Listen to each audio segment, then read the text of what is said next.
Мир меняется быстро, за новостями часто теряется суть. Всегда нужен анализ и честный взгляд на происходящее. Здравствуйте, меня зовут Екатерина Жекова, и это авторская программа «Свободный взгляд». Честный разговор о том, что действительно важно. В череде суетливых дней все же важно анализировать увиденное и услышанное. Ну да, нужно находить время для этого. Я решила это сделать сейчас. Присоединяйтесь, друзья. Здесь я делюсь своими мыслями о том, что лично мне кажется важным, потому что я уверена, понимание сути происходящих событий определяют наши отношения и формируют нашу позицию.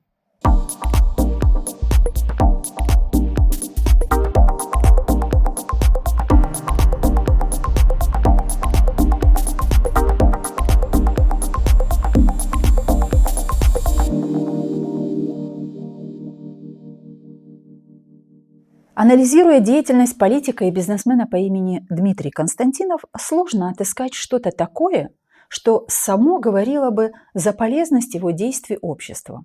Но давайте перечислим несколько громких дел этой политической и бизнес-фигуры. Дмитрий Константинов – депутат 3 созывов.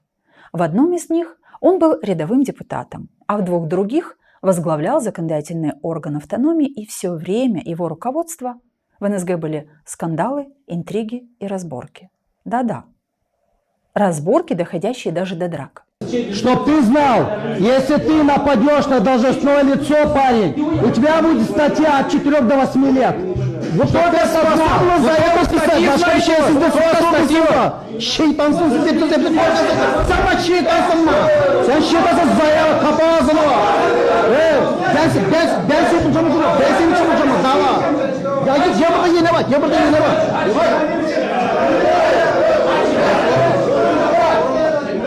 Ему, как руководителю, ни разу не удалось установить в законодательном органе законотворческую атмосферу, такую, знаете, с обсуждениями, цивилизованными, корректными.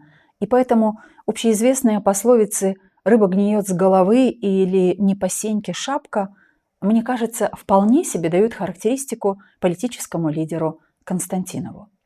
Дмитрий Константинов отличался всегда борьбой за кресло спикера НСГ. Он подбирал своим бизнес-влиянием нужное число депутатов и воздвигал себя на роль спикера. Так, в 2012 году, будучи избранным от одного из округов Камрата, Константинов вместе с депутатом-представителем Демократической партии Николаем Дудогло заключили соглашение о том, что 2 года возглавляет НСГ он, а затем уступает Демьяну Карасини от ДПМ. Но по истечению 2 лет Константинов в свойственной ему манере слова не сдержал и место уступать не стал. И посыпались скандалы, обвинения, и так было в НСГ до скончания их мандата. А что законы? Какие законы? Константинов законы не писал, не предлагал и не продвигал. Ну, он же не для этого в НСГ идет. В 2016 году Константинов тоже избирался в депутаты от одного из округов Камрата, но был снят за подкуп избирателей. Да, впервые кандидат в депутаты был снят с выборов за подкуп избирателей. Вот напасть. Не удалось ему тогда попасть. Но в 2021 году Константинов собрался мыслями и финансовыми возможностями и стал депутатом от села Ферапонтьевка. Он прописался в селе, где голосует 600 избирателей, а не 2000, как в округе Камрата. Улавливаете разницу численную? Ну, то есть финансовую. За меньшие деньги и в НСГ попадаешь, и спикером избираешься. Чем вам не бизнес-проект? Вот в этом действующем 7-м созыве Народного собрания Гагаузии автономия впервые по воле Константинова стала свидетелем долгих боев за кресло спикера.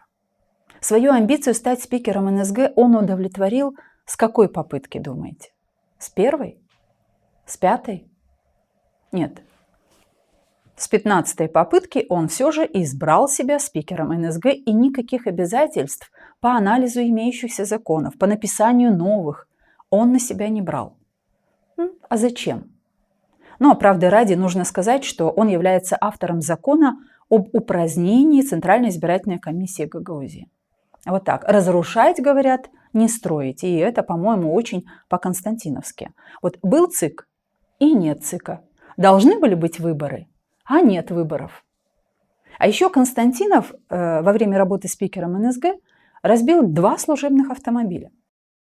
В 2013 году и в 2022 году. И он за это не ответил. Так никто и не требовал от него возмещения ущерба. От Константинова по обыкновению страдают только люди, пешеходы даже на дороге, и бюджет автономии. Кстати, невзирая на большие финансовые проблемы в бюджете автономии последние 2 года, в 2024 году Константинов за бюджетные деньги купил себе новую машину, внедорожник, для служебных целей. Ну, почти на 500 000, представляете? Внедорожник, наверное, потому нужен был, чтобы по Камрату ездить из дома на работу. Ну вот для этого непременно внедорожник нужен. А мог ли Константинов, не бедный бизнесмен, пользоваться личным транспортом и экономить бюджетные деньги, ходить на работу пешком и быть примером для многих других депутатов и чиновников? Мой ответ – Константинов не мог. Экономия бюджетных средств не его приоритет, как мне кажется. В истории Гагаузии законодательного органа Дмитрий Константинов останется как спикер НСГ, заморавший всю Гагаузию о схеме осужденного молдавским правосудием на 15 лет за кражу миллиарда Илона Шора. Это фото ходоков к Шору, спикера с 2 своими партнерами, главное свидетельство превышения служебных полномочий председателя НСГ. Потому что ни жители автономии, ни 35 депутатов, ни президиум НСГ не уполномочили Константинова встречаться с беглым преступником и решать судьбу автономии. Константинов заключил сделку от имени автономии с преступником. Решение суда по Шору было окончательным. Это не просто позорное пятно на политике. Это позорное пятно в истории автономии. И этот позор мог осознать нормальный, совестливый человек. Осознать, признать и уйти или исчезнуть из политической жизни автономии. Но мог бы кто угодно. Только не Константинов. 2 года Гагаузия в полной изоляции. Ни одна международная структура не контактирует с властью автономии. И это вина Константинова. Жители, пенсионеры, работники публичных учреждений вовлеклись в схемы Шора и отвечают перед законом. Но ведь их всех запачкал Константинов. Он сказал на брифинге, что помощь законная, что они подписали соглашение с НКО «Евразия». Но позже соглашение между Евразией и властями Гагаузии о выплатах для пенсионеров, госслужащих через российский банк было аннулировано. Такое решение принял суд в Камрате. Но Константинов не предупредил жителей автономии об этом. Не сказал, что соглашение признано незаконным, а значит и получение денежных переводов на карты незаконно. Впрочем, хаос, созданный Константиновым в автономии, выглядит так. Амбициозно, скандально и незаслуженно посадил себя на кресло спикера НСГ. Заключил сделку с Шором, но о его личной выгоде нам остается только догадываться. Передал управление Гагаузией Шору, назначил своих сторонников и друзей в исполком Шора. Нарушил требования уложения Гагаузии и проголосовал за исполком, представленный Шором. Кто он такой? Шором, а не Башканом. В нарушение закона и в отсутствие полномочий заключил контракт с российским Промсвязьбанком. Ввел в заблуждение жителей автономии и подставил их под схемы Шора. В нарушение закона и по его инициативе снят с должности вице-спикера НСГ один из самых эффективно работающих депутатов – Александр Тарнавский. Причем снят дважды и оба раза незаконно. И оба раза глава НСГ в том числе голосовал за снятие с должности. Кстати, 2 судебные инстанции уже подтвердили незаконность этого решения НСГ. И совершенно ясно, что бюджету придется понести расходы за такое незаконное решение. Аннулировал рабочую группу НСГ и парламента РМ и единственную диалоговую площадку между Кишиневым и Камратом. По личной инициативе Константинова упразднена Центральная избирательная комиссия Гагаузии. На словах для того, чтобы сэкономить бюджетные средства, а на деле? На деле, чтобы оттянуть выборы в НСГ. Хаос на ГРТ вмешательство в работу общественного телевидения и радио, отставки и назначение своих членов наблюдательного совета и руководства ГРТ. Друзья, это делалось всегда по замыслу Константинова. Константинов проголосовал за бюджет 2026 года, в котором заложены выплаты депутатам НСГ. Внимание, за 6 месяцев по завершению работы. Почти 2 миллиона леев они заложили для выплат себе. Итак, все перечисленное и не только это сделал один депутат, за которого проголосовали всего 290 человек. Вы представляете, друзья? Сколько вреда нанес автономии один депутат, которому доверили свои голоса 290 избирателей села Ферапонтьевка? Вот доверяй, но проверяй же. Но пусть жители Ферапонтьевки подумают, когда он снова придет к ним за голосами. Вообще подумать нужно всем нам, когда к нам приходят за голосами. Ну а Константинов в бизнесе – это тоже история, друзья, не про законность, порядочность и пользу людям. Константинов, как бывший директор коммерческого предприятия, как стало ясно, является фигурантом дела о растрате 46 миллионов леев. Наложен арест на его недвижимое имущество на эту сумму для возможной последующей конфискации. По данным прокуратуры, он заключил фиктивные контракты, что привело компанию к состоянию неплатежеспособности. Видите? Фиктивные контракты в бизнесе, фиктивные контракты в политике. Все фиктивное от Константинова. Ну а жители Комрата его бизнес научились определять на нюх. Да, в прямом смысле слова на нюх. Потому что выбросы отходов его спиртзавода и вред экологии и здоровью граждан – очень частая тема в информационном пространстве Гагаузии. Судите сами, друзья.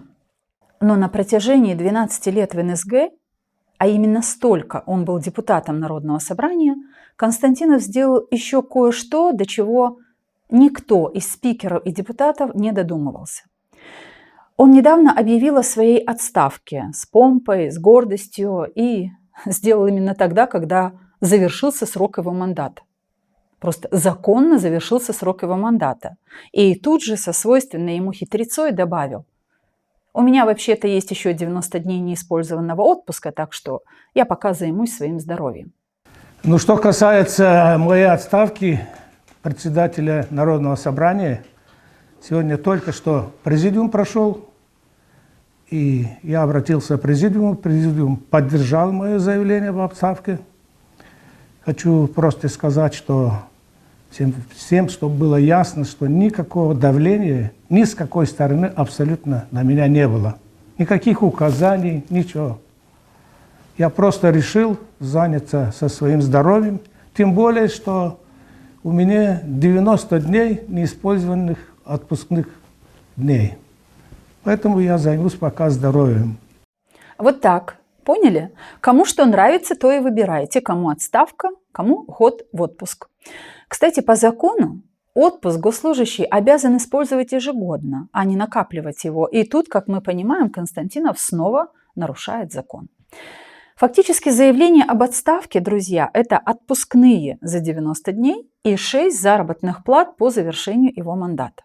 То есть почти год уже ушедший в отставку Константинов будет жить за счет средств из бюджета Гагаузии. Ну, как вам такая отставка? Но так или иначе, в какой-то степени удивительно тихо и дружелюбно Константинов начал вести себя после визита главы СИП в НСГ. О чем говорил Мустяцы с Константиновым, доподлинно неизвестно никому.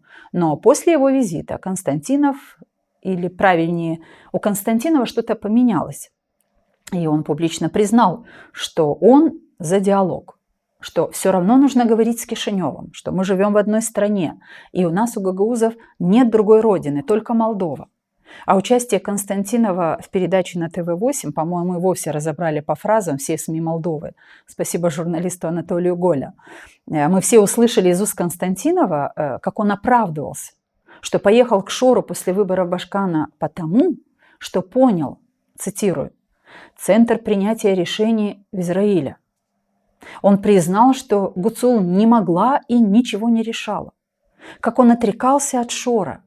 ни разу, кроме встречи в Тель-Авиве, с ним не виделся, говорит, рядом не стоял и не здоровался даже. И вообще он у дочери в Москве гостил, а Гуцул, которая, по его словам, таки ничего не решала, позвонила и сказала ему: у нас съезд Блока Победа, приходите. И он пошел. Он, независимый, не партийный, пошел к Шору, чтобы не видеть Шора. Но как вам? Он статусная фигура. И случайно попасть на такое важное политическое событие маловероятно ведь. Да, маловероятно, но Константинов-то думает, что ему все верят. Вот в той же передаче Константинов выдал то, чем полностью дискредитировал себя и даже автономию, сказав: зачем нам нужен гагаузский язык? Куда мы с ним пойдем?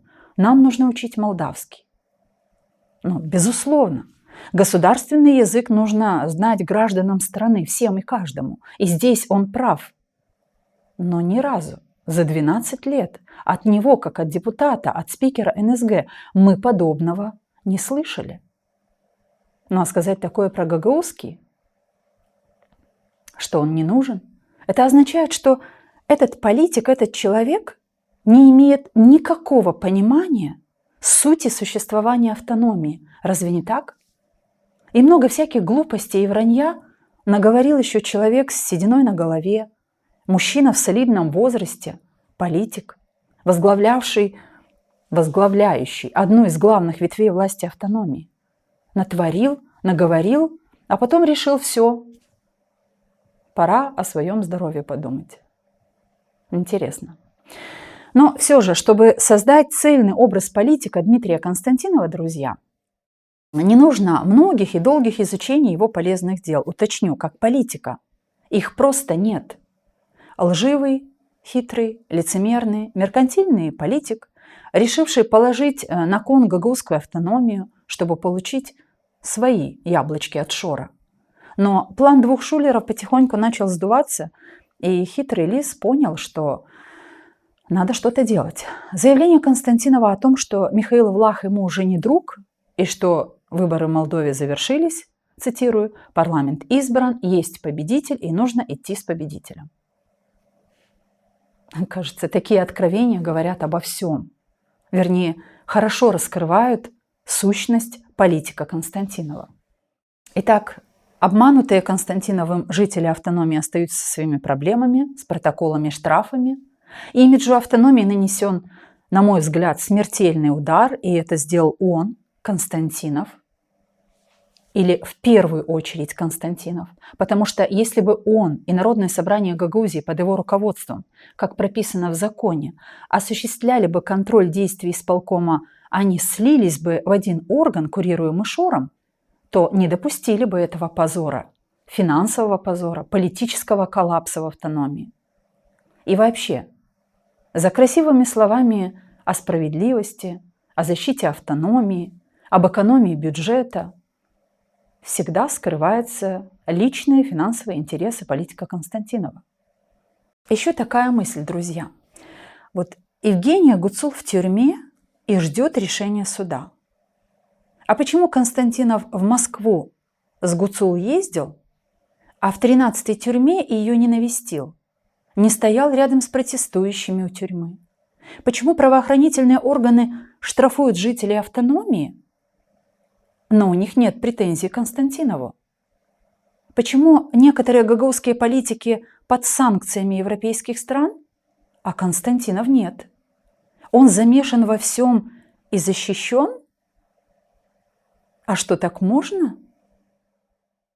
Я не верю в отставку Константинова, не верю ему как политику. А вы верите? Ну, в общем-то, время покажет, правда? Главное анализировать, подвергать сомнению все, что мы слышим, чтобы подвести себя к правильным выводам.